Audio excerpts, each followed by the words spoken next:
Hello friends, welcome to my channel. तो जैसा कि आप सब लोग जानते हैं कि एसएससी जीडी में लगभग 25,500 पदों पे जो है वैकेंसी आउट हो चुकी है। तो आज हम लोग इस पे कंप्लीट स्ट्रेटजी वीडियो डिस्कस करेंगे। बिगिनर्स और रिपीटर्स दोनों के लिए है वीडियो, लास्ट तक देखना ए टू जेड। मैं आपको गारंटी देता हूं कि अगर आप इसको फॉलो करते हो तो आप 100% जो है अपनी एक पोस्ट जो है इसमें सिक्योर कर लोगे। सबसे पहले मैं, जो लोग मुझे पहली बार देख रहे हैं उनको मैं अपना इंट्रोडक्शन दे देता हूं। मेरा नाम गौरव सिंह है and currently I am working as assistant section officer in central secretariat. मेरा सिलेक्शन सीजीएल 2024 से एसओ इन सीएसएस में हुआ था, जिसमें मेरी रैंक 888 थी। इससे पहले मैं यूपी पुलिस में सब इंस्पेक्टर था 2023 बैच का। यूपीएसआई 2021 वाले एग्जाम से मैं सिलेक्ट था, जिसमें मेरी 10वीं रैंक थी। लगभग 2 साल मैंने वहां जॉब किया। उसके बाद मुझे थोड़ा वर्क लाइफ बैलेंस का इशू लगा। उसके बाद मैंने ड्यूटी करते हुए ही सीजीएल की तैयारी की और सीजीएल क्रैक किया। और फिर मैं मई 2025 से एज एसओ इन सीएसएस वर्किंग हूँ। तो मैं आपको वो बेस्ट स्ट्रेटजी बताऊंगा जिस स्ट्रेटजी को फॉलो करके मैंने ड्यूटी करते हुए 12 से 14 घंटे की ड्यूटी करते हुए जो है सीजीएल क्रैक कर लिया। तो बस आप इसको लास्ट तक देखना और इसको फॉलो कर लेना, ठीक है। 100% आपका जो है सिलेक्शन, एक सीट आप अपनी पक्की कर लोगे। जो लोग डायरेक्टली स्ट्रेटजी पार्ट देखना चाहते हैं वो लोग स्क्रीन पे दिए हुए मिनट पे जाके सीधे जो है स्ट्रेटजी पार्ट देख सकते हैं। बट मैं आपको सजेस्ट करूंगा कि बहुत सारे लोग ऐसे हैं जो कि जीडी की तैयारी कर रहे हैं लेकिन उनको जीडी की डेप्थ के बारे में पता नहीं है, उनको जीडी की सारी बातें पता नहीं है। तो मैं आपको सजेस्ट करूंगा कि ये चीजें भी, इंट्रोडक्शन पार्ट भी पूरा देख लेना। एसएससी जीडी में जो जीडी होता है वो जनरल ड्यूटी के लिए स्टैंड करता है। ये कांस्टेबल की वैकेंसी होती है जिसमें एलिजिबिलिटी 10th पास मांगता है। और आपका जो 10th है वो 1/1/2026 से पहले का होना चाहिए। जो सर्टिफिकेट है वो 1/1/2026 के पहले आ जाना चाहिए, अदरवाइज जो है आप डीबी में डिस्क्वालीफाई कर दिए जाओगे। इसमें टोटल पोस्ट, जैसे कि मैंने आपको बताया, 25,500 के लगभग 25,487 पोस्ट इस बार आया हुआ है। पिछली बार से थोड़ा सा कम है। इसमें बहुत सारे पैरामिलिट्री फोर्सेस में आप सिलेक्ट हो सकते हो as per your cut off और एज पर योर मार्क्स, और बहुत सारी चीजें होती हैं, उसको मैं आगे डिस्कस करूंगा। जैसे कि बीएसएफ है, सीआईएसएफ है। सीआईएसएफ सबसे सिक्योर भी होती है, मतलब अच्छी जॉब है इसमें अगर आप सीआईएसएफ में सिलेक्ट हो जाते हो। और इसमें हाईएस्ट वैकेंसी है इस बार, लगभग 14,500 वैकेंसी केवल सीआईएसएफ की है। इसके थ्रू आप सीआरपीएफ में जा सकते हो, आईटीबीपी में जा सकते हो, एसएसबी में जा सकते हो, आसाम राइफल्स में जा सकते हो और एसएसएफ में जा सकते हो। ये सबसे ही बैलेंस्ड मुझे इसकी पोस्ट लगती है। इसमें वैकेंसी बहुत ही कम है, बस 23 पोस्ट आए हुए हैं। ये सेक्रेटेरिएट सिक्योरिटी फोर्स है और ये केवल दिल्ली में इसकी पोस्टिंग होती है, क्योंकि ये सचिवालय के लिए बनी हुई है, सचिवालय को सिक्योरिटी देने के लिए। और चूंकि मैं सचिवालय में ही काम करता हूं तो मुझे पता है कि एसएसएफ की पोस्टिंग जो है दिल्ली में रहती है, तो सबसे स्टेबल यही है। लेकिन इसका कटअप बहुत ही ज्यादा जाता है और ये ऑल इंडिया के लेवल पे इसका जो है कटअप बनता है, क्योंकि इसकी पोस्टिंग केवल दिल्ली में होती है। तो इसको पाने के लिए आपको बहुत ज्यादा जो है मेहनत करनी पड़ेगी। खैर, हम लोग आगे डिस्कस करते हैं। इसमें जो एज क्वालिफिकेशन होता है वो 18 से लेकर 23 साल होता है और आपका जो एज कैलकुलेशन होता है वो 1/1/2026 से होता है। और डिफरेंट कैटेगरी को जो है एज रिलैक्सेशन भी मिलता है एज पर द रूल्स, जो आप स्क्रीन पे देख पा रहे होंगे। ये पे स्केल 3 की जॉब होती है, जिसमें बेसिक पे जो होता है 21,700 से लेकर लगभग 69,100 रुपए तक है। और ये 8th पे कमीशन के बाद अच्छा खासा बढ़ने वाला है। तो भाई साहब, आप लोग बस तैयारी करो, जब तक आप भर्ती होकर आओगे ये सैलरी आपकी लगभग 1.5 गुनी या फिर 1.25 गुनी मिलेगी, जो अभी मिल रही है जो लोग ज्वाइन करने पे। एग्जाम डेट की बात करें तो उसमें टेंटेटिव डेट दिया हुआ है लगभग फरवरी से लेकर अप्रैल तक। चूंकि फॉर्म बहुत ज्यादा भरे जाते हैं तो महीने महीने एग्जाम इसका चलता है। बट आप मान के चलो कि फरवरी लास्ट से पहले एग्जाम नहीं होगा, इतना कम टाइम आपको नहीं मिलेगा। तो हम लोग इसी अकॉर्डिंग प्लान करेंगे। प्लान तो हम लोग 1 साल का भी कर सकते हैं, 6 महीने का भी कर सकते हैं, लेकिन हमें जो है टेंटेटिव डेट के हिसाब से अपना प्लान करना है। तो आगे जो मैंने स्टडी बनाई हुई है इसी हिसाब से बनाई हुई है, तो इसको देखना और इसको फॉलो कर लेना। जो लोग फॉर्म भरने की लास्ट डेट उनको नहीं पता है तो मैं आपको बता दूं कि लास्ट डेट जो है 31 तारीख है। मतलब दिसंबर में फॉर्म शुरू हो गए हैं, वो 31 दिसंबर तक भरे जाएंगे। तो जाके जो भी प्रोसेस है उस प्रोसेस के थ्रू फॉर्म भर लेना। कोई भी फॉर्म भरने में गलती मत करना। कुछ नहीं समझ में आया तो यूट्यूब पे बहुत सारे लोगों ने वीडियो बना रखा है, जाके देख लेना। तो आपके पास अप्रॉक्स 3 महीने हैं, जैसा कि मैंने बताया। अगर हम लोग सिलेक्शन प्रोसेस की बात करें तो इसमें इतने सारे पोर्शन है। पहला आपका कंप्यूटर बेस्ड एग्जाम होता है, उसके बाद आपका फिजिकल स्टैंडर्ड टेस्ट होता है, मतलब जिसमें आपका हाइट, चेस्ट मेजरमेंट वगैरह होता है। उसके बाद आपका फिजिकल इफिशियंसी टेस्ट होता है, जिसमें आपकी दौड़ वगैरह होती है। उसके बाद आपका मेडिकल होता है, जब आप मेडिकल में क्वालिफाई कर लेते हैं। फिर आपका डीबी होता है, फिर आपका जो है फाइनल कटअप के हिसाब से आपको ज्वाइनिंग लेटर मिलता है। तो फाइनली आपका ये पूरा सिलेक्शन प्रोसेस। जिन लोगों के पास एनसीसी का सर्टिफिकेट है उनको यहाँ पे कुछ बेनिफिट मिलने वाले हैं। जिनके पास एनसीसी का सी सर्टिफिकेट है उनको 5% मिलेगा, मतलब 5% मार्क्स एक्स्ट्रा मिलेंगे ऑफ मैक्सिमम मार्क, जो कि होता है 8 नंबर, क्योंकि ओवरऑल पेपर 160 नंबर का होता है। अभी मैं नीचे आपको सब कुछ डिवाइड करके बताऊंगा सब्जेक्ट वाइज। जिसके पास बी सर्टिफिकेट है उसको इतना नंबर एक्स्ट्रा मिलेगा, जिसके पास ए सर्टिफिकेट है उसको लगभग इतने मार्क्स जो है उनको एक्स्ट्रा मिलेंगे आफ्टर नॉर्मलाइजेशन। ठीक है। रिटन एग्जाम जो कंप्यूटर बेस्ड एग्जाम होगा उसमें 4 सब्जेक्ट आते हैं, रीजनिंग आता है आपका, जीके जीएस आता है, हिंदी और इंग्लिश में एक सब्जेक्ट आपको ऑप्ट करना होता है। तो आप जिसमें भी अच्छे हैं, आपको जो भी लगे कि आप वो कर सकते हैं, आपके रूट्स जैसे हों। बहुत सारे लोगों को इंग्लिश में दिक्कत होती है, बहुत सारे लोगों को हिंदी में दिक्कत होती है, तो आप उस हिसाब से जो है इसको चूज कर सकते हैं। जो लोग एसएससी सीजीएल या फिर सीएचएसएल या फिर एसएससी किसी एग्जाम की पहले तैयारी कर रहे हैं वो लोग इंग्लिश को चूज कर लेना। और एक मैथ सब्जेक्ट आता है, सबके 20-20 क्वेश्चन होते हैं, 2 मार्क्स के होते हैं, टोटल 160 नंबर का पेपर होता है, 80 क्वेश्चन होते हैं और टोटल 60 मिनट आपको मिलता है। तो थोड़ा सा टाइमिंग का जो है यहाँ पे गेम होता है। अगर नेगेटिव मार्किंग देखें तो अगर आप क्वेश्चन गलत करते हो तो आपकी 0.25 नेगेटिव मार्किंग होती है। अगर हम टारगेट स्कोर की बात करें कि आप लोगों को कितना टारगेट करना चाहिए, तो भाई साहब 150 प्लस टारगेट करके चलो, क्योंकि इसमें कंपटीशन बहुत ज्यादा रहता है। कि जैसा कि मैंने बोला कि एसएससी के जो अदर एग्जाम्स होते हैं उसके भी बच्चे इसमें बैठते हैं, और 18 से 23 उम्र वाले बच्चे ऐसे होते हैं जिनके अंदर जुनून बहुत ज्यादा होता है। तो इसमें 1-1.5 लाख बच्चे ऐसे होते हैं जो कि बहुत ही अलग लेवल की तैयारी करते हैं, इसलिए इसका कटअप जो है अच्छा खासा जाता है। अगर मैं नॉर्मलाइज कटअप की बात करूं तो पिछले के पिछले साल जो नॉर्मलाइज कटअप जो हाईएस्ट मेरिट गई थी वो 159 पॉइंट समथिंग गई थी। हालांकि ये नॉर्मलाइज्ड है, लेकिन फिर भी आप जो है रॉ मार्क्स इतना टारगेट करके चलो ताकि आपको अपने मन मुताबिक सीआईएसएफ या फिर एसएसएफ वगैरह मिल सके। कटअप बहुत सारी चीजों पे डिपेंड करता है कि आपने पोस्ट प्रेफरेंस मतलब आपने कौन सी पोस्ट ऑप्ट कर रखी है, उसके बाद आपका स्टेट कौन सा है, आपका स्टेट अगर नक्सल एरिया डिक्लेयर्ड है उस हिसाब से अलग जाता है। ठीक है। तो बेसिकली कई सारी चीजों पे जो है कटअप डिपेंड करता है, और ये कटअप जो है स्टेट वाइज लगता है। और जो एसएसएफ वाली पोस्ट होती है उसकी ऑल इंडिया लेवल पे लगता है, बाकी अदर पोस्ट के लिए स्टेट वाइज जो है कटअप लगती है। और आप अपने स्टेट में ही क्वालिफाई और डिस्क्वालीफाई होगे, आप दूसरे स्टेट में क्वालिफाई और डिस्क्वालीफाई नहीं होगे। हो सकता है कि किसी और स्टेट की कटअप कम जाए, आपका नंबर उससे ज्यादा हो, लेकिन अगर आप अपने स्टेट में क्वालिफाई नहीं है तो आपको उसमें कंसिडर नहीं किया जाएगा। जो आपका पोस्ट प्रेफरेंस है जो आपको भरना है वो आपको फॉर्म भरते टाइम ही भरना है। तो मैं आपको बता रहा हूँ, हालांकि आप अपने मन से भर सकते हो, लेकिन जो ट्रेंड चल रहा है वो यही है कि एसएसएफ लोग भरते हैं। जैसे कि मैंने आपको पहले रीजन बताया कि क्यों लोग एसएसएफ चूज करते हैं, उसके बाद सीआईएसएफ, ये थोड़ी स्टेबल और लो रिस्क वाली जॉब होती है, फिर एसएसपी, और ऐसे ही आप इसके लिए वीडियोस देख सकते हो इंटरनेट पे, मैं भी बना दूंगा कि आप लोग को पोस्ट प्रेफरेंस कौन सी भरनी चाहिए, तो उसी हिसाब से आप लोग भरना। अगर हम लोग फिजिकल स्टैंडर्ड टेस्ट की बात करें तो मेल में जो हाइट है नॉर्मल वो 170 सेंटीमीटर होनी चाहिए, फीमेल की हाइट नॉर्मली 157 सेंटीमीटर से कम नहीं होनी चाहिए। अगर मेल की चेस्ट की बात करें तो 80 सेंटीमीटर की नॉर्मल जो है नाप होनी चाहिए, उसके बाद फुलाने के बाद 5 सेंटीमीटर का एक्सपेंड होना चाहिए, केवल बॉयज के लिए है, फीमेल के लिए चेस्ट का मेजरमेंट नहीं होता है। अगर हम फिजिकल इफिशियंसी टेस्ट की बात करें तो मेल को 5 किलोमीटर 24 मिनट मिलता है दौड़ने के लिए, मतलब 24 मिनट में 5 किलोमीटर दौड़ना होता है, और फीमेल को 8.5 मिनट में 1600 मीटर दौड़ना होता है, 1.6 किलोमीटर दौड़ना होता है। और ये जो हाइट वाला है इसको अलग अलग कैटेगरी वाइज जो है रिलैक्सेशन भी है, जो कि आप स्क्रीन पे देख पा रहे होंगे। अब जो पेपर है उसको हम लोग फरवरी लास्ट में मान के चलते हैं, इतना पहले होगा भी नहीं, फरवरी में लिखा है तो फरवरी लास्ट से ही स्टार्ट हो सकता है, या फिर हो सकता है कि मार्च में स्टार्ट हो, ये टेंटेटिव डेट हो, लेकिन हम लोग 3 महीने को मान के ही इसी हिसाब से जो है आगे की जो है स्ट्रेटजी डिस्कस करेंगे। तो इसी हिसाब से हमारी स्ट्रेटजी होनी चाहिए। लेकिन अब आपके पास ये है कि आपके पास सोचने समझने और एक्सपेरिमेंट करने का जो है टाइम नहीं है। अगर आप बिगिनर हैं तो आपको पास पूरा एक्सपेरिमेंट का टाइम नहीं है कि कौन सी बुक्स ले, कौन से टीचर्स को फॉलो करें, कौन सा मॉक टेस्ट दें। तो मैं आपको सजेस्ट करूंगा कि अगर पैसे की ऐसी कोई खास प्रॉब्लम नहीं हो तो आप जो है पेड कोर्स ले लेना, क्योंकि आपका सिलेक्शन ज्यादा इंपॉर्टेंट है रेदर देन योर मनी। क्योंकि अगर आप कुछ पैसों की वजह से सिलेक्ट नहीं हो पाते हो तो फिर आपका साल खराब होता है, फिर आप दोबारा पढ़ते हो, तो बहुत सारे पैसे और बहुत सारा टाइम और बहुत सारा कॉन्फिडेंस, दूसरों का ताना, बहुत सारा सब कुछ जो है एडजस्ट करना पड़ता है। तो उससे अच्छा मैं आपको सजेस्ट करूंगा कि आपके पास बहुत ज्यादा टाइम नहीं है तो आप जो है पेड कोर्स ले लेना और उसी हिसाब से गाइडेड तरीके से अपनी तैयारी करना। खुद से तैयारी करना चाहते हैं उनके लिए आगे मैंने टोटली बहुत ही डिटेल में स्ट्रेटजी डिस्कस की हुई है, सब्जेक्ट वाइज कौन से बुक्स फॉलो करने हैं, कौन से टीचर्स से फॉलो करने हैं, कौन सा सब्जेक्ट को कितना टाइम देना है, कितने दिन के लिए टारगेट करना है कि सिलेबस आपका कंप्लीट हो जाए, फिर कब रिवीजन करना है, कब मॉक टेस्ट देना स्टार्ट करना है, सब कुछ मैंने डिस्कस किया हुआ है। लेकिन आई वुड सजेस्ट कि अगर पैसे की ऐसे कोई प्रॉब्लम ना हो तो आप लोग पेड कोर्स ले लो, क्योंकि हमारे जैसे लोग रोज आपको मोटिवेट करने के लिए नहीं मिलेंगे, तो फिर आप जो है मिसगाइड हो जाते हो, उसकी वजह से जो है आप सिलेक्शन से वंचित रह जाते हो। और अगर आप मेरा सजेशन लेना चाहते हो कि कौन सा पेड कोर्स लें, तो मैं आपको सजेस्ट करूंगा कि आप ओली बोर्ड का एसएससी सुपर इलाइट प्लान ले लेना।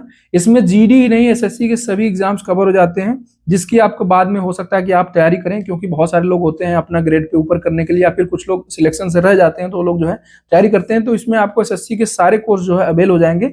इसके बाद आपको ये सोचने की जरूरत नहीं पड़ेगी कि सिलेबस क्या है, रोज कौन कौन से सब्जेक्ट को टारगेट करना है, किसको कितना घंटा देना है, एग्जाम से पहले सिलेबस खत्म हो गया या नहीं, रिवीजन कब करना है, प्रैक्टिस कहाँ से करना है, या फिर मॉक टेस्ट देना कब स्टार्ट करना है। कुछ भी सोचने की जरूरत नहीं है, आपको पूरा एक स्ट्रक्चर्ड जो है प्लान मिलेगा to get succeed in your exam. तो मैं आपको सजेस्ट करूंगा कि if you don't feel like doing it all by yourself, तो इस प्लान को ले लो and follow the things there, उसको जो है कंप्लीटली फॉलो करो। आपको सोचने की जरूरत नहीं पड़ेगी कि एग्जाम्स पहले आपका सिलेबस कंप्लीट होगा कि नहीं, सब कुछ उसमें जो है डिटेल स्ट्रक्चर्ड तरीके से जो है बहुत ही अच्छे तरीके से दिया हुआ है। इसमें आपको सारा कोर्स जो है वो हिंदी और इंग्लिश दोनों में मिल जाएगा। तो जो बच्चे हिंदी में कंफर्टेबल हो उसको हिंदी में पढ़ सकते हैं, इंग्लिश में जो कंफर्टेबल है उसको इंग्लिश में पढ़ सकते हैं। 1000 ज्यादा आपको मॉक टेस्ट अवेलेबल है जिसको आप री अटेम्प्ट भी दे सकते हो, तो आपकी प्रैक्टिस की भी यहाँ पे कमी नहीं होगी। लाइव टेस्ट अवेलेबल है जहाँ पे एसएससी के सबसे ज्यादा बच्चे जो है मॉक टेस्ट देते हैं। जब मैं एसएससी सीजीएल की तैयारी कर रहा था तो मैं यहीं पे जो है मॉक टेस्ट देता था, क्योंकि यहाँ पे लगभग 1.5 से 2 लाख बच्चे टेस्ट देते हैं। तो आपका जो है ओवरऑल इवेल्युएशन बहुत अच्छा होता है कि आप जो है असल में कितने पानी में हो, आपकी तैयारी क्या चल रही है, आपकी रैंक क्या आ रही है, आपकी परसेंटाइल क्या आ रही है। तो आपका इवेल्युएशन यहाँ पे बहुत अच्छा होता है अगर आप मॉक टेस्ट देते हो। और मॉक टेस्ट का लेवल इतना इफेक्टिव होता है कि बाद में आपको रियल पेपर जो है वो हलवा लगेगा, कोई दिक्कत नहीं होती, अच्छे लेवल का मॉक टेस्ट होता है। तो आप इसको जो है कंसीडर कर सकते हो, अगर आपको पेड कोर्स लेना है तो आप इसको ले सकते हो, आपकी सारी जो है टेंशन जो है खत्म हो जाएगी। अब हम लोग बात कर लेते हैं कि जो लोग खुद से करना चाहते हैं तो उनके लिए बता दूं कि सबसे पहले अपना सिलेबस एनालाइज करो, सिलेबस डाउनलोड करो, अपने टेबल के ऊपर चिपका लो, या फिर जहां भी पढ़ते हो वहां पे डाउनलोड कर लो, चिपका लो, अपने फोन में रख लो। और सभी टीचर्स के लिए, मतलब सभी सब्जेक्ट के लिए टीचर जो है अपना जो है फिक्स कर लो। अब मैं हर एक सब्जेक्ट के लिए कुछ टीचर्स का नाम मैंने लिख रखा है जो कि अपने फील्ड में अच्छा कर रहे हैं, अच्छा पढ़ाते हैं। जैसे मैथ्स की बात करें तो राकेश यादव सर हैं, आदित्य रंजन सर है, अभिनंदन सर हैं। ठीक है, अभिनंदन सर को बहुत लोग नहीं जानते होंगे, लेकिन ये बहुत ही अच्छे टीचर हैं। आप यूट्यूब पे इनका नाम सर्च करना, इनके पढ़ाने की स्टाइल बहुत ही अच्छी है। मैंने अपने यूपीएससी की तैयारी इन्हीं से की थी। बाकी गगन सर हैं, ये आप लोग को पता है, राहुल तेवतिया सर हैं आरडब्ल्यूए पे, अभिनव शर्मा सर से आप पढ़ सकते हो मैथ। अगर हम लोग रीजनिंग की बात करें तो अरुण सर हैं, संदीप सर हैं, विक्रम सर हैं, पीयूष सर हैं। इसी तरीके से अगर हम लोग इंग्लिश की बात करें तो नीतू मैम है, रानी मैम है, गोपाल वर्मा सर हैं, प्रशांत सोलंकी सर हैं, तरुण सर हैं। अगर हिंदी की बात करें तो आप नवीन सर से अपना जो है सिलेबस कंप्लीट कर सकते हो, विवेक सर हैं, अरुण सर हैं, सहदेव सर हैं। अगर हम लोग जीके जीएस की बात करें तो इसमें जो मैराथन क्लासेस में आपको आगे बताऊंगा वो आप नवीन सर से कंप्लीट कर सकते हो, परमार सर से पढ़ सकते हो, खान सर से पढ़ सकते हो, या फिर आप जो है गौरव सर से पढ़ सकते हो। और कोई नेसेसरी नहीं है कि आपको एक सब्जेक्ट एक ही टीचर से पढ़ना है। आपको कोई चैप्टर उनका अच्छा नहीं लगे तो आप किसी और टीचर से भी पढ़ सकते हो। लेकिन आप किसी को पढ़ने से पहले एक चीज जरूर जो है कंसीडर, मतलब एक चीज देख लेना कि आप जिस टीचर से पढ़ने जा रहे हो उसका आपको कंप्लीट अपडेटेड प्लेलिस्ट मिलना चाहिए। कई बार क्या होता है कि हम पढ़ना शुरू कर देते हैं लेकिन वो प्लेलिस्ट इनकम्प्लीट होती है, तो फिर जो है हमें दूसरे टीचर पे स्विच करना पड़ता है और बहुत टाइम हमारा वेस्ट हो जाता है, क्योंकि हर एक टीचर का स्टाइल थोड़ा अलग होता है। सेम चैप्टर को आप किसी और टीचर से करोगे तो वो अलग तरीके से पढ़ाएगा। तो ये चीज जो है आप थोड़ा सा कंसीडर कर लेना। उसके बाद आपको अपने जो सिलेबस को 45 से 50 दिन का टारगेट करना है कि आपको इतने दिनों में जो है खत्म करना है, क्योंकि आपके पास ज्यादा टाइम नहीं है और ये खत्म हो जाएगा। क्योंकि एसएससी जीडी के क्वेश्चंस बहुत डीप में नहीं आते हैं, आपको सीजीएल लेवल पे जाके, यूपीएसआई लेवल पे जाके नहीं पढ़ना है, वो मैं आपको अभी बताऊंगा। और इसीलिए मैं आपको कह रहा था बार बार कि, मतलब बार बार क्या, मैंने आपको बोला कि पेड कोर्स ले लो ताकि उसमें आपको पूरा स्ट्रक्चर्ड तरीके से सब कुछ मिल जाए। आपको इन सब चीजों के लिए सोचने की जरूरत ना पड़े जो इधर उधर की चीजें हैं, कहाँ से पढ़ने, कैसे सिलेबस इतने दिनों में कंप्लीट करें, रोज की सब्जेक्ट को कितना घंटा दे। आपको केवल पढ़ने की टेंशन हो कि आप अपना जो है पढ़ाई कर रहे हो, मेहनत कर रहे हो। लेकिन फिर भी आप अपने से करना चाहते हो तो पूरा प्लान मैंने बताया हुआ, तो इस वीडियो को कंटिन्यू देखो। तो जैसा कि मैंने अभी बोला कि डोंट गो डीपर, बहुत ज्यादा डीपर जाने की जरूरत नहीं है। Basic understanding of each chapter of each subject, आपको हर एक चैप्टर के हर एक सब्जेक्ट का बेसिक अंडरस्टैंडिंग ही होना चाहिए। उसके बाद आपको पीवाईक्यूज की प्रैक्टिस करनी है, खूब दबा के पीवाईक्यूज की प्रैक्टिस करनी है और खूब सारा मॉक टेस्ट का प्रैक्टिस करना है। That is your way to the final selection. अब हम लोग सब्जेक्ट वाइज बात करते हैं, तो सबसे पहले हम लोग मैथ्स की बात करते हैं। देखो, start completing your chapter sequence wise. सबसे पहली चीज क्या होती है कि हम किसी टीचर्स के प्लेलिस्ट को खोलते हैं और हम रैंडमली पढ़ने लग जाते हैं। कोई परसेंटेज उठा लेता है, कोई एवरेज उठा लेता है, कोई प्रॉफिट एंड लॉस उठा लेता है, कोई सीआईएसआई उठा लेता है। लेकिन मैं आपको सजेस्ट करूंगा कि जिस पैटर्न में, जिस सीक्वेंस में टीचर ने पढ़ाया है, आप उसी पैटर्न में पढ़ो। क्योंकि अगर आप परसेंटेज नहीं पढ़ते हो ठीक है, आप थोड़ा सा सिंप्लीफिकेशन वगैरह नहीं पढ़ते हो तो आगे आपको CISI में दिक्कत होती है। आप डायरेक्ट CISI पढ़ोगे तो आपको उतना नहीं समझ में आएगा, इसलिए वो सीक्वेंस इंपॉर्टेंट है, उसी सीक्वेंस में आप पढ़ना। अर्थमेटिक और एडवांस में केवल मेंसुरेशन 2D आता है, इसमें जो ज्यादातर वेटेज होता है वो अर्थमेटिक मैथ का होता है, तो आप इसी पे जो है फोकस रखना। और इसीलिए बोल रहा हूँ कि सिलेबस जो है आपका कम टाइम में भी कंप्लीट हो जाएगा, ना ही बहुत ज्यादा डीपर जाना है और ना ही एडवांस जो है मैथ आपको पढ़ना है। आपको डेली टारगेट रखना है कि 2 से 2.5 घंटा आपको जो है मैथ को देना है, और टारगेट रखना है कि एटलीस्ट 3 वीडियो एक चैप्टर के जो है आप देखो। इसको 1.25 पे या फिर 1.5x पे अपने हिसाब से जो आपको जो है सही लगे, थोड़ा सा तेज करके देखना ताकि वो वीडियो जो है जल्दी जो है खत्म हो जाए, क्योंकि कोई भी टीचर होता है वो थोड़ा आराम से ही पढ़ाता है। ठीक है, और एक चीज और कि do make notes with formula tricks. जो आप नोट्स बनाओगे, अभी मैं आपको बताऊंगा कि आपको जो जब आप पढ़ रहे हो तो आपको तुरंत जो है नोट्स नहीं बनाना, आपको उस टाइम स्क्रीनशॉट लेना है, क्योंकि अगर आप उसी टाइम नोट करने लगोगे तो आपकी 50 मिनट की वीडियो 2-2 घंटे चली जाएगी। ठीक है, तो उस टाइम आपको केवल स्क्रीनशॉट ले लेना है, और आपको तब नोट करना है जब आपका पढ़ने का मन नहीं। जैसे कई बार क्या होता है कि 2-3 घंटे पढ़ने के बाद हमारा ब्रेन एग्जॉस्ट हो जाता है, हमारा पढ़ने का फिर मूड नहीं करता है, हमारा फोन वगैरह चलाने का या फिर इधर उधर थोड़ा टहलने का मन करता है। तो उस टाइम जो है आप इसको नोट करोगे तो आपका दोबारा रिवीजन भी हो जाएगा और आपका वो टाइम भी यूटिलाइज हो जाएगा, और आप तुरंत उसके साथ नोट करोगे तो आपका बहुत ज्यादा टाइम भी वेस्ट हो जाएगा। तो आप स्क्रीनशॉट ले लो और बाद में नोट कर लेना। एक चीज जो कि बहुत इंपॉर्टेंट है कि do make notes with formula tricks. जो नोट्स है उसमें आपको फॉर्मूला ट्रिक्स प्रॉपर लिखना है, और एक टाइप का केवल एक क्वेश्चन लिखना है। आपके पास बहुत ज्यादा टाइम नहीं है कि आप एक टाइप के 2-2 क्वेश्चन लिख रहे हो। जिस टाइप के क्वेश्चंस में आपको प्रॉब्लम हो रही है, जिस टाइप के क्वेश्चंस, जो नए टाइप के क्वेश्चंस है, हर एक टाइप के एक क्वेश्चन को आपको अपने नोट में नोट करना है, नोट्स में नोट करना है। इसके साथ साथ एक बहुत इंपॉर्टेंट चीज है जो आपको अभी नहीं लेकिन बाद में बहुत बेनिफिट करेगी, मुझे बहुत बेनिफिट की थी, कि आपको फॉर्मूला कॉपी साथ साथ बनाते चलना है। इसका फायदा ये होगा कि जब आप बाद में मॉक टेस्ट देने बैठे होगे तो आपको पूरा जो है अपने नोट्स रिवाइज करने की जरूरत नहीं पड़ेगी, क्योंकि कई बार क्या होता है कि फार्मूला की वजह से हमारे सवाल नहीं बनते, तो वो बहुत जो है पेन करता है, बहुत जो है दुख देता है कि यार बस फार्मूला नहीं पता था, नहीं वो सवाल बन जाता। तो इसमें क्या होता है कि 8-10 पन्ने में ये आपका जो है कॉपी तैयार हो जाएगी, और हर एक मॉक के पहले या फिर 2-3 मॉक के पहले, मतलब हर 2-3 दिन पे जो है आप इसको रिवाइज कर लोगे तो फॉर्मूला और शॉर्ट ट्रिक की वजह से जो है आपका जो है कोई सवाल छूटेगा नहीं। तो ये बहुत इंपॉर्टेंट है, इसको साथ साथ बनाते हुए चलना, तो आपका ये तैयार भी हो जाएगा, आपका अलग से कुछ मेहनत भी नहीं करना पड़ेगा। उसके बाद जब आप एक चैप्टर पढ़ लेते हो तो किसी भी PYQ बुक से, मार्केट में बहुत सारे PYQ बुक है, कोई भी PYQ बुक से आपको जो है उसके क्वेश्चंस प्रैक्टिस करने हैं। अगर उसके क्वेश्चंस आपसे बन रहे हैं तो आप सही टीचर्स पढ़ रहे हो और सही लेवल तक पढ़ रहे हो, बहुत ज्यादा डीप में जाने की आपको जरूरत नहीं है।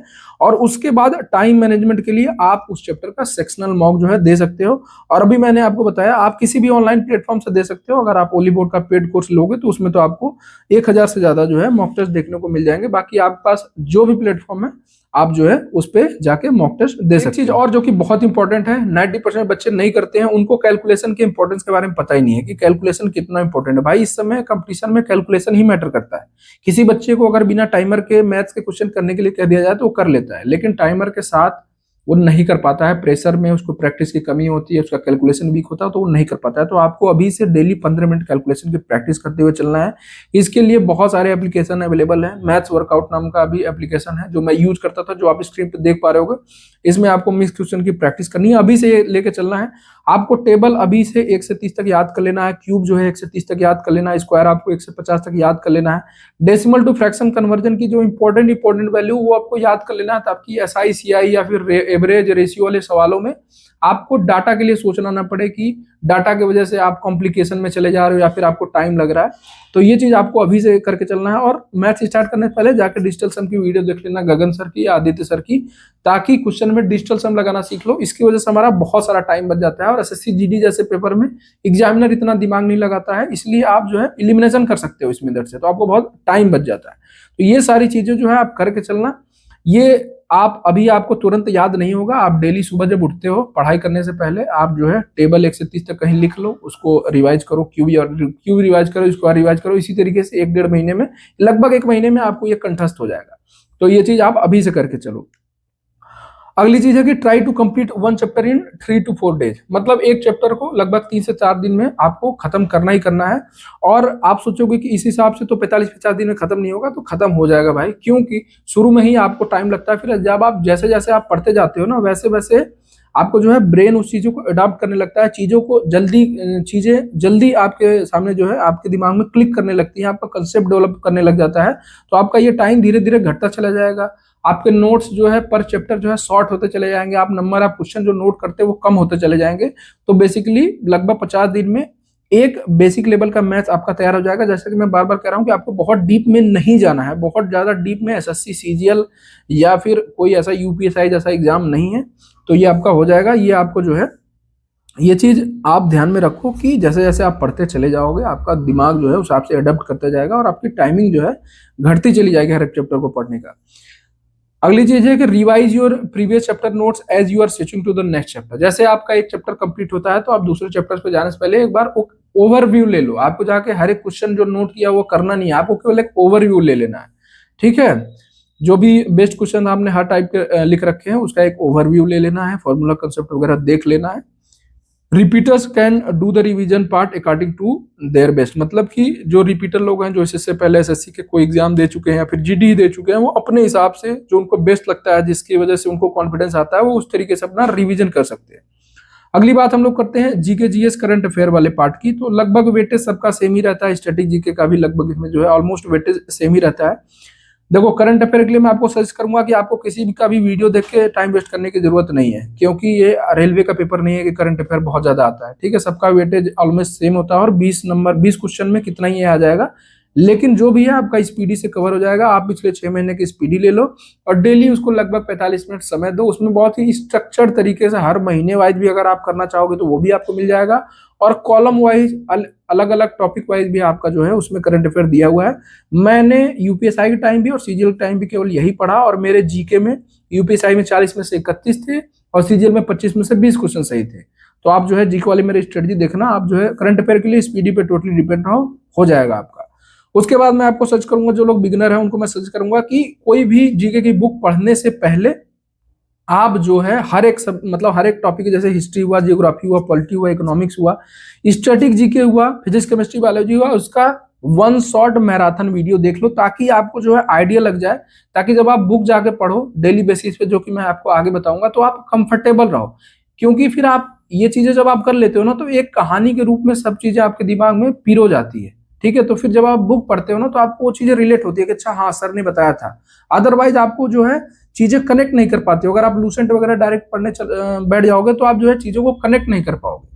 तो इसलिए आप जो है सबके मैराथन वीडियो, जैसे अगर आप हिस्ट्री पढ़ना शुरू कर रहे हो तो आप मैराथन वीडियो जो है देख लो, उसके बाद जो भी बुक है उससे जो आप हिस्ट्री पढ़ो, इसी तरीके से सारी चीजें पढ़ो। आगे मैं आपको बताऊंगा कि यही चीजें आपको कंटिन्यू करनी है, और जब आपका एक बार खत्म हो जाता है तो फिर आपको वही चीज दोबारा करनी है।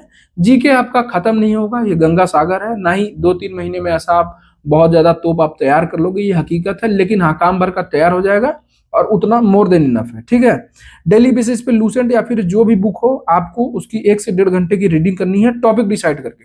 जैसे कोई भी टॉपिक पकड़ लिया, अगर हिस्ट्री पढ़ रहा है तो मुगल पढ़ रहे हैं तो मुगल पकड़ लिया, या फिर मराठा पढ़ रहे हैं, स्वतंत्रता संग्राम पढ़ रहे हैं, गवर्नर जनरल पढ़ रहे हैं, या फिर जैन धर्म, उधर जो है बौद्ध धर्म, या फिर जो भी मौर्य, या फिर जो भी मगध, जो भी पढ़ रहे हैं, तो हम टॉपिक डिसाइड कर लेंगे और उस टॉपिक को खत्म करेंगे। ऐसा नहीं है कि वो टॉपिक 2 घंटे चला गया तो उसको बीच में बंद कर देंगे, नहीं। 2 घंटे दे दो, हो सकता है अगले दिन कोई ऐसा टॉपिक उठाओ जो आधे घंटे 45 मिनट में ही खत्म हो जाए। तो आपको टॉपिक वाइज जो है पढ़ना है। ऐसे हिस्ट्री के बाद जो है जियोग्राफी, जियोग्राफी के बाद इकोनॉमिक्स, ऐसे ही लूप में आपको जो है रखना है। आपका एग्जाम आते आते 2 से 3 बार जो है आप अपनी बुक जो है रिवाइज कर लोगे। उसके बाद मैं आपको आगे बताऊंगा कि जब आप जो है मॉक दोगे तो उस हिसाब से आपकी जीके की स्ट्रेटजी क्या रहेगी, तो अभी मैं वो आपको आगे बताऊंगा।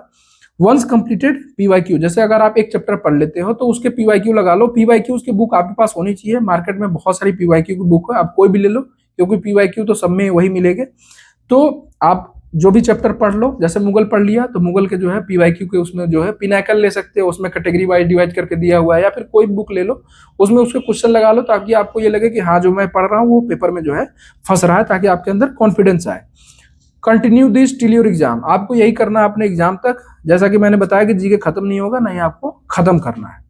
और जैसा कि मैंने यहाँ लिख रखा है इंपॉर्टेंट टॉपिक्स, तो अभी मैंने कुछ दिन पहले जो है दिल्ली पुलिस का, जैसा कि आप लोगों को पता है कि एग्जाम कुछ दिन बाद ही है, तो उसके लिए मैंने इंपॉर्टेंट टॉपिक बताया था जहां से 100% एग्जाम में क्वेश्चन आते ही हैं। ये मेरा पिछले 4 से 4.5 साल का अनुभव है अपनी तैयारी का, तो वो आप स्क्रीन पर देख पा रहे होंगे। इसका स्क्रीनशॉट ले लेना जीके में, और इसको अपने प्रायोरिटी पर रखना, क्योंकि यहाँ से क्वेश्चन ज्यादा आते हैं। अगली बात कर लेते हैं हम लोग रीजनिंग की। देखो रीजनिंग बहुत ज्यादा माथापच्ची करने की जरूरत नहीं है। कुछ ऐसे चैप्टर्स होते हैं जिनमें आपको थोड़ा कंसेप्ट की फॉर्मूले की जरूरत पड़ती है, जैसे कि कैलेंडर है, क्लॉक है, काउंटिंग ऑफ फिगर्स है, ठीक है, स्टेटमेंट बेस्ड क्वेश्चन। हालांकि ये अभी जीडी में टीसीएस ने तो नहीं पूछा, लेकिन एडुकेटी जो है पूछ सकती है, क्योंकि एडुकेटी ने सीजीएल में जो है स्टेटमेंट बेस्ड के अच्छे खासे लेवल के क्वेश्चन पूछे हैं। तो आप ये भी थोड़ा सा तैयार कर लेना, हो सकता है उसमें जो है डाल दे। बाकी इन चैप्टर्स को आप किसी भी टीचर से, अरुण सर से या संदीप सर से या विक्रमजीत सर से या फिर जो भी टीचर आपको रीजनिंग का अच्छा लगे यूट्यूब पे, आप इससे कंप्लीट करके इसके जो नोट्स हैं थोड़े से बना लेना, क्योंकि उसके बिना फिर आप क्वेश्चन कर नहीं पाओगे। उसके बाद आपको क्या करना है कि आपको प्रीवियस ईयर के 2-3 सेक्शनल मॉक टेस्ट देने हैं, उसको एनालाइज करना है और उन टॉपिक्स को नोट कर लेना है जहां पे आपको डिफिकल्टी फेस हो रही है, या फिर आप जो है जिनके क्वेश्चन नहीं लगा पा रहे हो, जिनके क्वेश्चन देखते ही आपका दिमाग पूरा ब्लैंक हो जा रहा है, या फिर ऐसे टॉपिक जिनका बहुत ज्यादा टाइम टेकिंग है, आपको बहुत ज्यादा टाइम लग रहा है उन टॉपिक के क्वेश्चन करने को, तो आपको उनको कहीं लिख लेना है और उसकी जो है प्रैक्टिस कर लेनी है किसी भी पीवाई की बुक से। उस पर्टिकुलर चैप्टर खोल के उसके 50 से 100 क्वेश्चन या 150 क्वेश्चन की प्रैक्टिस कर लेना है, ताकि आप जो है फ्लो में आ जाओ। उसके बाद आपको कुछ नहीं करना है, डेली आपको एक सेक्शनल मॉक टेस्ट देना है किसी भी ऑनलाइन प्लेटफॉर्म से, जो भी आप लोगे, ठीक है। और ये इनफ है, मोर देन इनफ है रीजनिंग के लिए। आपको रीजनिंग में ऐसा कुछ नहीं करना है। रीजनिंग में आराम से आप 18, 19, 20 जो है स्कोर कर लोगे। आपको लगभग डेली 45 मिनट, लगभग 20 मिनट का जो है मॉक, और जो है आपको जो टॉपिक वीक है उसकी प्रैक्टिस 20 से 25 मिनट। आपको 45 मिनट से ज्यादा रीजनिंग को नहीं देना है। अगली बात कर लेते हैं हम लोग इंग्लिश और हिंदी की। इसमें आपको कोई एक ऑप्ट करना है, तरीका दोनों का सेम रहेगा। दोनों में जो है 3 चीजें होती हैं, ग्रामर होता है, वोकैब होता है, कंप्रेhension वाला पार्ट होता है। तो आप जिसको भी ऑप्ट करें, इंग्लिश या हिंदी को, आप अप्रोच यही रखना। जैसा कि अगर हम लोग ग्रामर की बात करें तो ग्रामर के क्वेश्चंस कम होते हैं, जीडी में ग्रामर के क्वेश्चंस कम होते हैं, वोकैब के क्वेश्चन ज्यादा होते हैं, और जो ग्रामर क्वेश्चन होते हैं वो बेसिक लेवल के होते हैं। तो आपको क्या करना है कि किसी एक टीचर को पकड़ लेना है, जो कि मैंने पीछे बता रखा है, उनके लेक्चर्स देखने हैं ग्रामर के, ओवरऑल, बहुत डीप में जाके नहीं, एक फ्लो में, और जो इंपॉर्टेंट चीजें लगे उसको जो है आप अपने नोट्स में नोट कर लो। 3 से 4 लेक्चर का टारगेट रखो डेली, 2 से 2.5 घंटे दो ग्रामर वाले पोर्शन को, क्योंकि इसको जल्दी से खत्म करो। 1.5x पे करके वीडियो देखना, क्योंकि मैंने आज तक जितने भी टीचर से पढ़ा है आराम से 1.25, 1.5 पे कर पे मैं पढ़ लेता हूँ। कोई मुझे दिक्कत नहीं होती है, क्योंकि टीचर पढ़ाते टाइम थोड़ा स्लो ही पढ़ाता है ताकि बच्चों को समझ में आए। तो इस हिसाब से जो है आप जो है एक जनरल ग्रामर का जो है एक नोट तैयार कर लेना। नोट बनाने का तरीका वही है कि आपको तुरंत नहीं लिखना है, अदरवाइज बहुत ज्यादा टाइम लग जाएगा। आपको स्क्रीनशॉट ले लेना है और अपने फालतू टाइम में, लेकिन उसको इकट्ठा करते हुए नहीं जाना है। बहुत सारे लोग स्क्रीनशॉट ले लेते हैं, नोट नहीं करते हैं, वो उनके फोन में रह जाता है। तो सोने से पहले आपको एनी हाउ हर एक सब्जेक्ट के स्क्रीनशॉट नोट करने ही है। अमूमन केवल इंग्लिश और मैथ्स के स्क्रीनशॉट आपको मिलेंगे, रीजनिंग में ऐसा कुछ स्क्रीनशॉट लेने की जरूरत है नहीं, और जीके में ऐसा कुछ है नहीं। तो आपको इंग्लिश और मैथ्स की स्क्रीनशॉट सोने से पहले उस दिन कंप्लीट हो जाना चाहिए, बस मेरा इतना कहना है। उसके बाद टॉप 100 ग्रामर की रूल्स की पीडीएफ आपको मेरे टेलीग्राम चैनल पर मिल जाएगी, जिसका डिस्क्रिप्शन में आपको लिंक मिल जाएगा, वहां से जाइए। इस वीडियो को डिस्क्रिप्शन में भी मिल जाएगा, चैनल के डिस्क्रिप्शन में मिल जाएगा, वहां से जाकर डाउनलोड कर लेना और उस पर जुड़ भी जाना। उस पे मैंने बहुत सारे जो मेरे टाइम पे मैंने नोट्स बनाया है एसएससी एग्जाम के लिए, यूपीएससी एग्जाम के लिए, जिसकी वजह से मेरे एग्जाम्स में जो है रैंक से मैंने जो है एग्जाम क्वालिफाई किया। उस पर मैंने मेरे बहुत सारे नोट्स अपलोड कर रखे हैं, तो वहां से आपको बहुत सारा हेल्प मिल जाएगा, उससे आपका टाइम बच जाएगा। जीके के मैंने बहुत सारे नोट्स वहां पे अपलोड कर रखे हैं, तो वहां से जाकर जुड़ जाना।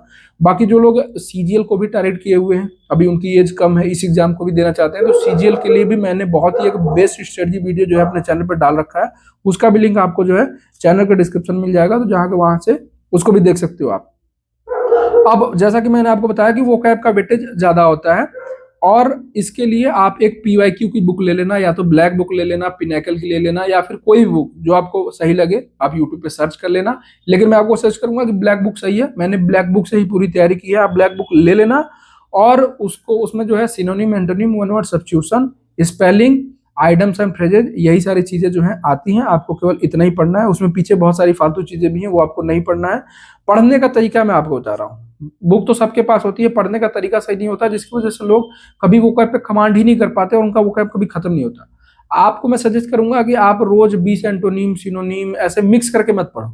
जब आप सिनोनिम पे बैठे हो तो सिनोनिम पढ़ो, डेली 100-150 का टारगेट बनाओ, उसको पढ़ो। और पढ़ने का तरीका यह है कि पेंसिल लेके बैठो, मार्किंग करके पढ़ो। जैसे कि तुमने 100 सिनोनिम पढ़ा, तो उसमें से आपको मान लो 30-40 पहले से आ रहे हैं, फिर 50 पहले से आ रहे हैं, तो आप उन 50 को पेंसिल से मार्क कर लो।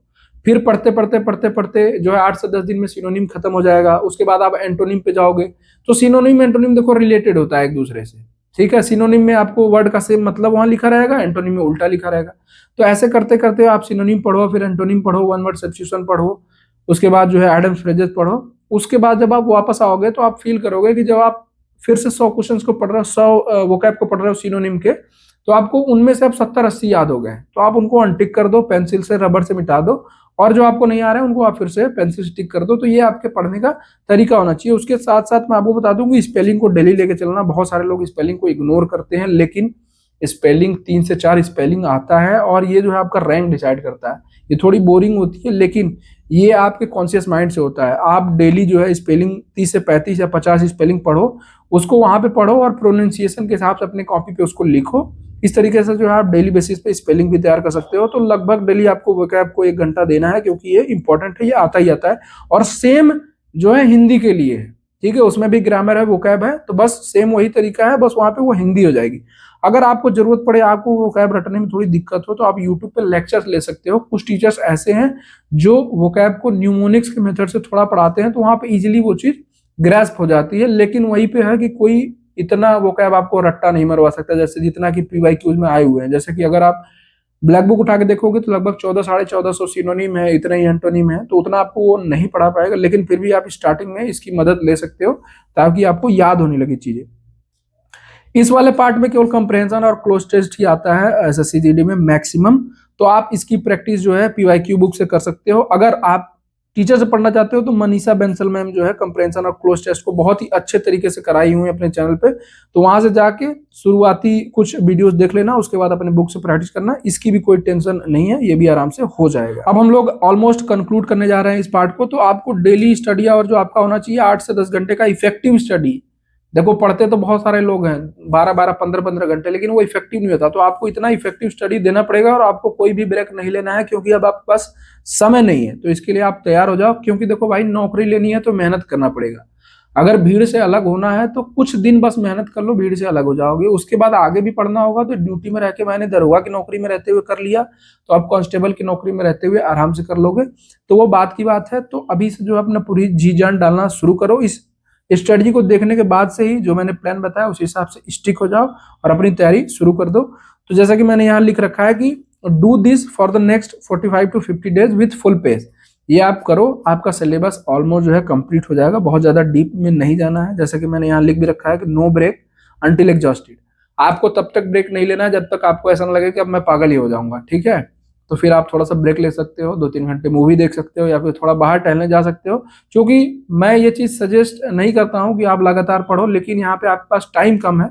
और जैसा कि मैं इसमें बिगिनर्स के लिए भी चीजें इंक्लूड किया हुआ हूँ, रिपीटर्स के लिए किया हुआ, तो मैं आपको सजेस्ट करूंगा कि जो लोग स्टार्टिंग से अभी तैयारी करना चाह रहे हैं वो लोग जो है ब्रेक ना ले, फुल पेस में जो अपनी तैयारी करें। यहाँ पे मैंने लिख रखा है कि beginner at least 1 mock per week इसको दें। क्योंकि क्या है ना कि देखो बहुत सारे लोग कहेंगे कि अभी हमने सिलेबस ही कंप्लीट नहीं किया तो मॉक क्यों दे। भाई मॉक दोगे ना तो तुम्हें आइडिया लगेगा कि जो पढ़ रहे हो उनके कम से कम उनके क्वेश्चन उसमें फंस रहे हैं, फिर किस टाइप के क्वेश्चन आते हैं, किस लेवल तक आते हैं। तो ये चीजें आपको जो है आइडिया लगता रहेगा, और उसके साथ साथ एक तरह से आपका सिलेबस मॉक के माध्यम से भी जो है कंप्लीट होता रहेगा। तो जो बिगिनर है उनको भी वीक में कम से कम 1 मॉक जो है देना है। उसके साथ साथ हर सब्जेक्ट का जो आप सेक्शनल मॉक टेस्ट मैंने बताया उसको आप कंटिन्यू कर सकते हो अपने हिसाब से, जब भी आपको जरूरी लगे। और जो रीजनिंग वाला है उसको आपको डेली देना है, ताकि रीजनिंग आपकी फ्लो में रहे और आपका लॉजिक जो है बिल्डअप होता रहे और आपको वो तुरंत क्लिक करते रहे।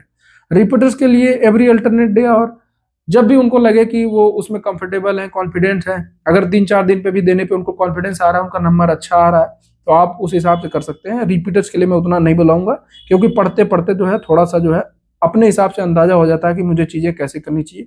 उसके बाद क्या है कि जब आपका ये चीज हो जाता है 45 से 50 दिन बाद, फिर आपको क्या करना है कि आपको फिर रिवीजन फोकस करना है। प्रीवियस ईयर क्वेश्चंस के मॉक देने शुरू कर देने हैं, उसके साथ साथ फ्रेश मॉक भी देना है। आपको डेली बेसिस पे मॉक देना है, give mock every single day. क्योंकि 60 मिनट का मॉक होता है 1 घंटे का, तो आप उसको दे भी सकते हो, फिर 1 घंटा उसका एनालिसिस भी कर सकते हो, और फिर रिविजन भी कर सकते हो। रिविजन तो आपको डेली बेसिस पे करना ही करना है, जो आपका एक फ्लो होगा रिविजन करने का। इसके लिए मैंने एक अलग से वीडियो बना रखी है। बहुत सारे लोग पढ़ तो लेते हैं, सिलेबस तो बना लेते हैं, लेकिन उनको ये नहीं समझ में आता कि अब मैं रिवीजन कैसे करूं। वो कोई शेड्यूल नहीं डिसाइड कर पाते हैं। तो जब उनका कोई क्वेश्चन फंसता है तब वो रिवाइज कर पाते हैं, फिर उसको भूल जाते हैं उस टॉपिक को, फिर जब क्वेश्चन गलत होते हैं फिर याद आता है। तो इसके लिए मैंने एक बहुत ही डिटेल्ड वीडियो बना रखा है, जिसका आप जो आपको स्क्रीन पे दिख भी रहा होगा, और इसका लिंक भी मैंने डिस्क्रिप्शन में डाल दिया है, तो इसको भी जाके एक बार देख लेना। उसके साथ साथ जो आप डेली मॉक दोगे ना, उसका जब एनालिसिस करोगे ना, तो जो चीजें उसमें गलत हो रही है या फिर जिस चीजों में आपको टाइम लग रहा है, जैसे मैथ का कोई चैप्टर है आपने पढ़ रखा है, टाइम लग रहा है, उसको जाकर तुरंत वहीं पे रिवाइज कर लो। उसके लिए जनरल रिवीजन का प्लान नहीं फॉलो करना है आपको। जनरल रिवीजन का प्लान जनरल रिवीजन के लिए, लेकिन जो चीजें मॉक में गलत हो रही है उसको तुरंत जाकर अपनी बुक से पढ़ लेना है, चाहे वो जीके हो, इंग्लिश हो, रीजनिंग हो या फिर मैथ्स हो, उसको तुरंत पढ़ लेना है। बाकी आपको जनरल रिवीजन अपना करते हुए चलना है। एक घंटे का मॉक होता है, 1 घंटा मॉक एनालिसिस आराम से करोगे, उसके साथ साथ जो है आप रिवीजन भी कर सकते हो। मॉक एनालिसिस कैसे करना है ये बहुत इंपॉर्टेंट है अगर आपको अपने अंदर इंप्रूवमेंट करना है। देखो, बहुत ज्यादा मॉक देने से या फिर लगातार मॉक देने से परफॉर्मेंस बेटर नहीं होती, ना ही सिलेक्शन होता है। जब आपका अच्छे तरीके से आप उसका एनालिसिस करोगे, आप ये चीज पकड़ोगे कि आप गलतियां कहाँ करते हो, आपसे गलतियां कहाँ हो रही है, सिली मिस्टेक्स कहाँ हो रही है, पढ़ने के बाद भी किस चैप्टर के सवाल नहीं हो रहे, या फिर उस चैप्टर के सवाल अच्छे लेवल के आ रहे नहीं हो रहे, या फिर आपने पढ़ रखा है आपके नोट्स में उस टाइप की कोई सवाल ही नहीं। तो जब आप प्रॉपर एनालिसिस करोगे ना उस चीज का, तब जाके आप उस पर काम करोगे और आपका जो है धीरे धीरे जो है मॉक टेस्ट में स्कोर इंप्रूव होता जाएगा। इसलिए मॉक टेस्ट एनालिसिस बहुत इंपॉर्टेंट है। और भी बहुत सारी चीजें हैं कि सेंटेंस का इंप्रूवमेंट, मतलब अरेंजमेंट क्या रखें, जो अगर हम किसी सब्जेक्ट को टारगेट कर रहे हैं तो उसका तरीका क्या है, उसको जो है अटेम्प्ट करने का, कितने गो में मैथ्स को अटेम्प्ट करना चाहिए, कितने गो में रीजनिंग को अटेम्प्ट करना चाहिए, इसी तरह इंग्लिश और हिंदी जीके। तो उसके लिए मैंने एक डिटेल्ड वीडियो बना रखा है मॉक टेस्ट एनालिसिस का, इसका भी लिंक आपको डिस्क्रिप्शन में मिल जाएगा, तो आप जाके इसको भी एक बार देख लेना। उसके साथ साथ मैं आपको कहूंगा कि हर एक मॉक के पहले आप टॉप 100 ग्रामर रूल्स की पीडीएफ डिवाइड कर लेना। मुश्किल से 20 से 25 मिनट लगता है, लेकिन जैसा कि मैंने आपको बताया कि ग्रामर बहुत ज्यादा वेटेज नहीं है इसमें, और ग्रामर के बेसिक रूल्स पे ही क्वेश्चन आते हैं, तो आपको ओवरऑल कॉपी रिवीजन करने की जरूरत पड़ेगी नहीं, आपका इतने से ही काम चल जाएगा। उसके साथ साथ आपको मैथ्स फार्मूला की कॉपी भी फ्रिक्वेंटली रिवाइज करते रहना हर 2 से 3 दिन पे, ताकि फार्मूला की वजह से जो है बेसिक क्वेश्चन जो आपके गलत ना हो। आपको मैं एक चीज कहूंगा कि prefer mock test of high engagement. इसका मतलब यह है कि जहां किसी ऐसे प्लेटफॉर्म पे जाके मॉक टेस्ट दो जहां पे अच्छे खासे बच्चे जो है मॉक टेस्ट देते हैं। जैसे कि मैंने आपको ओली बोर्ड बताया, वहां पे लगभग 1 से 1.5 लाख बच्चे जो है 2 दिन में पेपर दे देते हैं, जो वीकली मॉक टेस्ट होता है। तो वहां पे आप अपने आप को रियलिटी चेक कर सकते हो अपना, या आप कितने पानी में हो, आप एक्चुअली कंपटीशन में एग्जिस्ट कहाँ करते हो, आपकी परसेंटाइल कितनी आ रही है, आप फाइनल सेक्शन के रेस में हो कि नहीं। तो ये चीजें जो है आप चेक कर सकते हो। तो यही वो स्ट्रेटजी है, अगर आप इसको फॉलो करते हो तो मैं 100% जो है आपको गारंटी देता हूं कि आपकी एक पोस्ट इस बार पक्की हो जाएगी। बाकी इतना लंबा वीडियो देखने के लिए आपका बहुत बहुत धन्यवाद। और बहुत मेहनत लगती है यार वीडियो बनाने में, वर्किंग आदमी हूँ, अपना काम भी करता हूँ, उसके साथ साथ आप लोग के लिए वीडियो बनाता हूँ, अपने एक्सपीरियंस से शेयर करता हूँ, ताकि मेरे जैसे बहुत सारे मिडिल क्लास और गरीब बच्चे जो है उनको बेनिफिट हो, वो जो बहुत ज्यादा इधर उधर भटके ना। क्योंकि देखो, टीचर्स भले कुछ भी कहते हैं, लेकिन जो बच्चा उस फेज से गुजरा होता है उस चीज को, मतलब उसको उस चीज का बेटर नॉलेज होता है। ठीक है, तो हम लोग भी उस फेज से गुजरे हुए हैं, हम लोग भी कभी सोचते थे कि सेलेक्ट हो पाएंगे या नहीं, हमारा कुछ होगा कि नहीं, हम लोग भी डिमोटिवेट हो जाते थे पढ़ने के बाद जब परफॉर्मेंस अच्छा नहीं आता था। तो हर उस फेज से गुजरे हुए हैं, और क्या क्या चीजें की है, क्या क्या गलतियां की है, क्या क्या आपको नहीं करना है, वो सब चीजें जो है हम लोग बताते हैं। तो वीडियो जो बनाने में मेहनत लगती है यार, तो चैनल को सब्सक्राइब कर लेना। बाकी जो मन में बात होगी उसको कमेंट सेक्शन में लिख देना, मैं सबका रिप्लाई कर दूंगा। बेल आइकन को दबा देना, ताकि आगे जो भी वीडियोस आए आपके एग्जाम से रिलेटेड, वो एसएससी के एग्जाम से रिलेटेड, वो आपको जो है दिख जाए और आप उसको देख सकें। बस इस वीडियो में इतना ही। बाकी फिर से कहूंगा कि आप लोग अपनी तैयारी शुरू कर दो। आप लोग को ऑल द बेस्ट। आप लोग एसएससी जीडी के साथ जिस भी एसएससी एग्जाम को टारगेट किए हुए हैं, मैं चाहूंगा कि आपका जो हाईएस्ट ग्रेड पे वाला जॉब हो उसी में सिलेक्शन हो, लेकिन उसके साथ साथ आप जो है किसी भी एग्जाम को मत छोड़िए। हाँ, मैं आपको ये सजेस्ट करूंगा कि किसी बहुत अलग नेचर वाले, या फिर किसी में ऐसा कुछ है कि उसका सिलेबस ही बहुत ज्यादा अलग है, तो वैसे किसी 2 एग्जाम को एक साथ टारगेट ना करो, लेकिन एसएससी के एग्जाम्स को एक साथ टारगेट किया जा सकता है इजीली। तो बस इस वीडियो में इतना ही, बहुत लंबा वीडियो हो गया। बाकी आप लोग अपना ध्यान रखिए और खूब मन लगा के पढ़ाई करिए, जाड़े में जो है खा के सोइए मत। बाकी मिलते हैं अगली वीडियो में। जय हिंद, जय भारत। चैनल को सब्सक्राइब कर लेना, और मेरे टेलीग्राम चैनल से जरूर जुड़ जाना। उसका लिंक में डिस्क्रिप्शन में लिंक मिल जाएगा, वो आपके लिए बहुत ही बेनिफिशियल होने वाला है। उस पर मैं बहुत ही इंपॉर्टेंट टॉपिक्स पे पीडीएफ बना के डालता हूँ, जो सीधे आपके एग्जाम में फंस सकते हैं।